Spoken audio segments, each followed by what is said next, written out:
pagi Ibu. Gimana nih keadaannya pada pagi ini? Alhamdulillah sehat luar biasa Bu. Udah sarapan? Ya Bu. Udah sholat subuh belum tadi? Ketinggalan Bu karena tertidur. Oh ya udah, nanti untuk di hari selanjutnya sholat subuh ya Nana ya. Ya Bu. Oke, sebelum kita memulai pembelajaran, Ibu mau kalian lihat kondisi di samping kanan kiri kalian. Ada sampah atau enggak? Kalau ada sampah, tolong tidur dulu ke depan. Kosong Bu. Oke. Kalau nggak ada sampah, duduknya tolong ditegakkan anak-anak Ibu. Ya Bu. Oke, sudah siap semua. Kita mulai dulu pembelajaran kita dengan berdoa. Ya Bu. Kepada ketua kelas, mohon pimpin doa kita. Bismillahirrahmanirrahim. Amin. Oke anak-anak Ibu, sebelum memulai pembelajaran, Ibu ingin kalian lihat apa yang Ibu bawa ini. Ini apa? Mobil Bu. Ya, tepat sekali. Ini adalah mobil dan ini memiliki kaitan dengan pembelajaran yang akan Ibu sampaikan. Yaitu tentang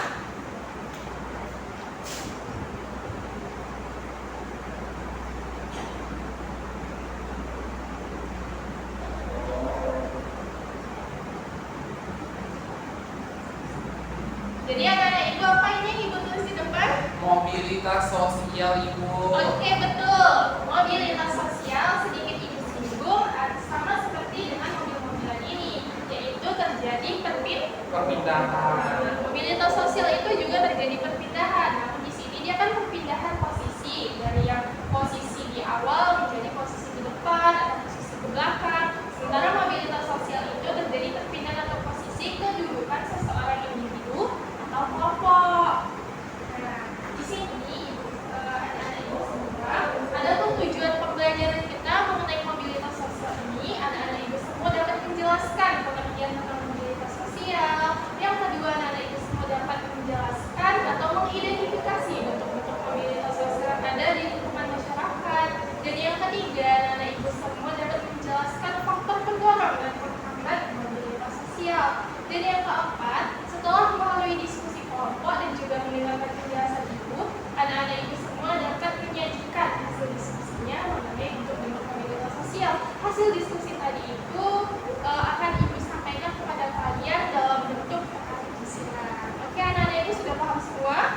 Jadi di sini Ibu akan menjelaskan dengan lebih rinci mengenai mobilitas sosial, yaitu tentang pengertian mobilitas sosial. Seperti telah Ibu singgung tadi, pengertian mobilitas sosial itu perpindahan posisi atau kedudukan dari yang berada di atas menjadi ke bawah menjadi ke atas, atau berpindah tugas ataupun posisinya. Nah, yang kedua itu ada bentuk-bentuk mobilitas sosial. Bentuknya itu ada bentuk vertikal, horizontal, antar generasi, dan intragenerasi. Dan yang ketiga itu ada faktor pendorong dan faktor penghambatnya. Faktor pendorong dan faktor penghambatnya itu ada faktor struktural, individu, politik, ekonomi, dan kependudukan. Faktor penghambatnya ada kemiskinan dan diskriminasi. Oke anak-anak, di sini Ibu ada media yang dinamakan dengan connecting board. Ada yang tahu connecting board itu apa?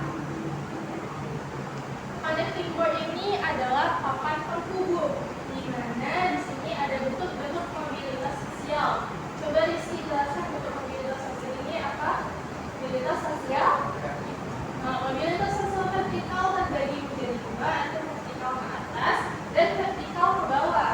Vertikal ke atas itu dari yang tadinya dia di bawah menjadi di atas, dan yang vertikal ke bawah itu dari yang tadinya di atas menjadi ke bawah. Kenapa Ibu bilang begitu? Di media connecting board ini kan vertikal ke atasnya dari yang tadinya di bawah, misalnya dari yang tadinya di orang biasa, seperti yang ke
perpindahan tugas ataupun posisinya saja. Dari yang tadi yang perhubungan, jadi SDM. Sudah paham kan, Nak? Oke, yang di bawahnya yaitu ada faktor pendorong dan faktor penghambat mobilitas. Nah, ada pun faktor pendorongnya seperti yang telah dijelaskan tadi, faktor struktural, faktor individu, faktor ekonomi, faktor politik, dan faktor kependudukan. Faktor struktural ini yang dinamakan dengan faktor ini anak-anak, kemudahan kita untuk menggapai suatu posisi atau jabatan. Sedangkan yang kedua itu faktor individu, kemampuan kita, pengetahuan kita, atau sikap kita untuk mendapatkan sesuatu. Istilahnya kalau misalnya pengetahuan kita baik, otomatis kita diterima oleh banyak orang, kita mendapatkan ranking, pengetahuan kita tuh kita dinilai orang pintar. Itulah yang dinamakan dengan faktor individu. Sedangkan yang ketiga faktor ekonomi ini sangat berpengaruh. Jika kita berada di ekonomi atas, tentunya kita memperoleh pendidikan yang layak anak-anak, memperoleh makanan yang baik, dan ini akan mendorong mobilitas sosial itu terpenuhi. Yang keempat ada faktor politik, yaitu keamanan negara. Di mana jika keamanan negara kita bagus, dia akan mendorong mobilitas sosial ini. Yang keenam ada faktor kependudukan. Faktor kependudukan ini mendorong mobilitas sosial, di mana jika penduduknya ini bermigrasi dari yang tadinya dia penduduknya padat, kemudian dia mencari wilayah yang lebih luas, itu akan mendorong suatu mobilitas sosial ini. Gak mungkin kan kalau misalnya penduduknya yang padat, dia tidak akan berkembang di situ. Ada yang mencari suasana atau wilayah yang baru untuk dia bisa berkembang. Kemudian faktor penghambatnya itu kemiskinan dan diskriminasi. Ada yang tahu kemiskinan dan diskriminasi ini apa? Jadi kemiskinan ini adalah bisa disebut dengan salah satu faktor yang paling menghambat mobilitas sosial ini. Kemiskinan bisa kita tidak mempunyai uang. Dengan kita tidak mempunyai uang, kita tidak akan memperoleh gizi yang cukup untuk makan, tidak memperoleh pendidikan yang layak, dan kita tidak akan mendapatkan apa-apa karena kita tidak memiliki uang. Itulah makanya disebut dengan faktor kemiskinan ini sebagai faktor penghambat mobilitas sosial. Dan yang kedua ada diskriminasi. Diskriminasi ini membeda-bedakan antara yang laki-laki dan perempuan, di mana dia membeda-bedakan kekuatan laki-laki dan perempuan ini. Kan banyak tuh yang menganggap kalau perempuan ngapain pendidikannya tinggi-tinggi kalau ujung-ujungnya cuma di dapur. Banyak kan yang beranggapan seperti itu, padahal tidak begitu. Perempuan dan laki-laki itu sederajat, dia harus memperoleh pendidikan yang layak, pendidikan yang sama, dan kebutuhannya itu juga pasti sama. Posisi atau jabatannya itu perempuan ataupun laki-laki ketika memperoleh posisi atau jabatan yang harus seimbang gitu, jangan dibeda-beda. Oke anak-anak, sampai sini ada yang mau ditanyakan mengenai materi yang Ibu sampaikan? Setelah anak-anak Ibu melihat bagaimana Ibu menjelaskan ini, atau bisa disebut dengan maratil atau dengan mengenai ini, kalian salah satu boleh ke depan untuk menjelaskan juga mengenai pemahaman kalian berdasarkan bentuk-bentuk mobilitas sosial dan juga faktor pendorong dan faktor penghambat mobilitas sosial dalam pandemi ini. Silakan kepada Rizky ke depan.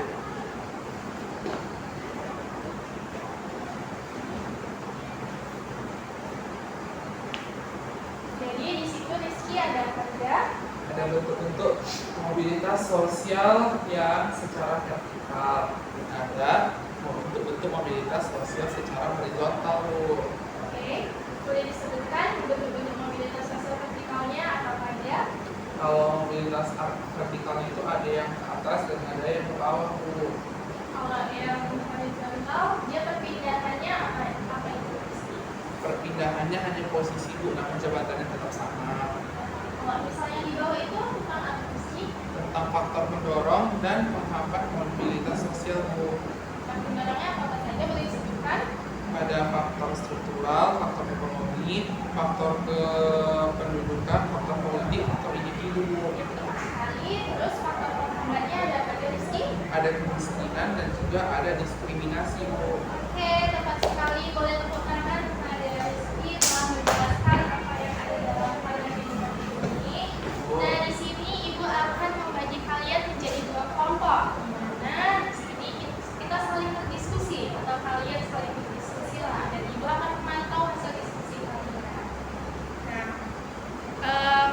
diskusi kalian ini menggunakan salah satu media lagi, yaitu media teka-teki silang. Di mana dalam teka-teki silang ini ada pertanyaan mendatar dan juga ada pertanyaan menurun. Pertanyaan mendatarnya ada 6 dan pertanyaan menurunnya ada 5. Kalian di sini boleh isi sesuai pemahaman kalian berdasarkan yang telah Ibu jelaskan. Sudah paham mengenai Ibu sampaikan ini? Bu. Oke, di sini Ibu akan membagi teka-teki silangnya kepada 2 kelompok.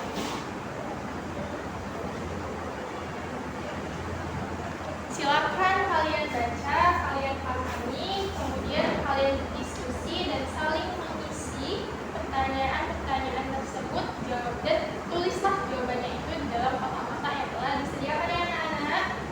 Untuk memberikan waktu kepada kalian untuk mengisi teka-teki silang ini Iya, Ibu. selama 3 menit. Oke. Boleh kalian isi sesuai dengan apa yang kalian bisa jawab. Bu.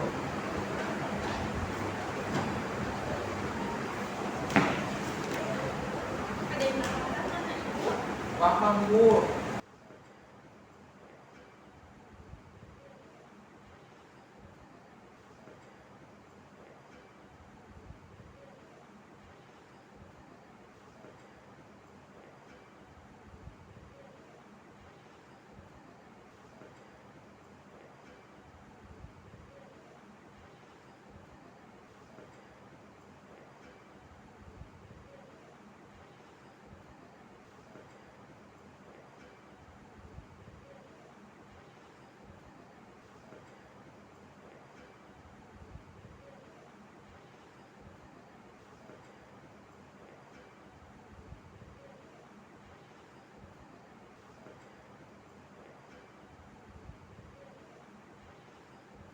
Anak-anak Ibu, waktunya sudah habis. Ibu memberikan waktu 3 menit untuk kalian, dan di sini kan ada kelompok A dan B.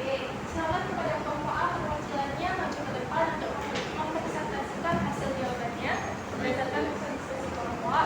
Nah, jadi Bu, struktur sosial yang sangat Itu mempengaruhi mendatar atau turunan? mendatar, Bu. Oke.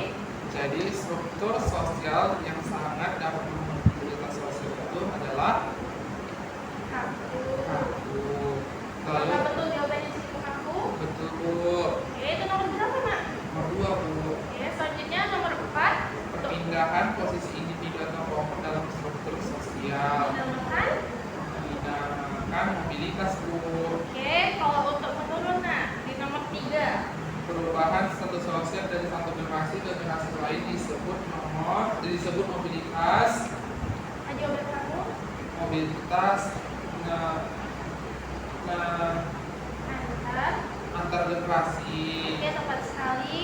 Kalau untuk pertanyaan menurun nomor 9, Nak, coba. Pendidikan adalah salah satu faktor dari mobilitas sosial pendorong, Bu. Oke, tepat sekali. Silakan dulu anak Ibu. Ya, Bu. Tepuk tangannya, boleh. Kan tadi sudah kelompok A menjawab hasil diskusinya dan mempresentasikannya. Sekarang giliran kelompok B untuk menjawab hasil diskusi dan mempresentasikannya ke depan. Oke, kepada kelompok B silakan maju ke depan. Jadi Bu, di sini saya perwakilan kelompok B. Adapun yang berhasil saya jawab itu ada 6 mendatar, Bu. 6 mendatar itu diskriminasi berdasarkan titik-titik dapat menghambat mobilitas sosial. Di sini saya jawab ras, Bu. Dan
Bu? Sudah paham semua ya? Oke, terima kasih anak-anak ibu semua. Kalian sudah memahami dan sudah mengerti mengenai materi mobilitas sosial yang telah ibu jelaskan. Setelah kalian tadi memahami mengenai materi mobilitas sosial, adapun kesimpulan kita mengenai materi mobilitas sosial ini yaitu perbedaan status atau kedudukan. Kemudian apa anak-anak? Perubahan Bu. Ya, bentuk-bentuknya bisa dijelaskan. Vertikal dan horizontal Bu. Kemudian ada apa lagi tadi yang sudah ibu jelaskan? Ada pangkat Bu. Oke, bagus, tepat sekali. Bentuk mobilitas sosial itu vertikal, horizontal, akomodasi dan intrakomunikasi. Kemudian faktor pendorongnya ada faktor penghambat dan juga faktor pendorong. Dimana faktor penghambat ini ada struktural, ekonomi, politik, kependudukan dan lain sebagainya. Kemudian faktor penghambatnya ada diskriminasi dan juga kemiskinan. Oke, anak-anak ibu harap kalian semua bisa memahami ini. Jadi, ketika melihat teman-temannya mengalami mobilitas sosial ini, kalau tadi mengalami mobilitas sosial vertikal yang naik, yang pasti kita tidak senang lah ya kakak-kakak. Tapi ketika dia mengalami vertikal yang ke bawah, yang tadi turun dari yang bawah, dari yang atas menjadi ke bawah, itu tidak boleh menjauhkan dia. Kan dia kan mengantar, membantu supaya dia mendapatkan pekerjaan yang lebih baik lagi. Kan anak-anak, tentu saja ya pesan mama dan ibu, kalian ingat, kalian tidak boleh menjauhi atau mendekati teman itu karena uang, karena harta, ataupun karena pendidikannya. Nah, di sini ibu ingin memberikan satu pertanyaan mengenai kalian berdasarkan evaluasi dari yang telah ibu jelaskan tadi. Mobilitas sosial itu adalah perpindahan status. Perpindahan statusnya itu bisa terjadi pada Individu. Oke, tepat sekali Rizky jawabannya. Jadi mobilitas sosial itu terjadi perpindahan antara individu dan juga kelompok. Nah, di sini sebelum ibu menutup pembelajarannya, ibu ingin memberikan kalian tugas. Kalian bisa buka buku kalian. Silakan kalian lihat pada halaman 50 sampai dengan 15. Jadi, lihat bukunya pada halaman 50. Inilah Bu seorang kertasnya.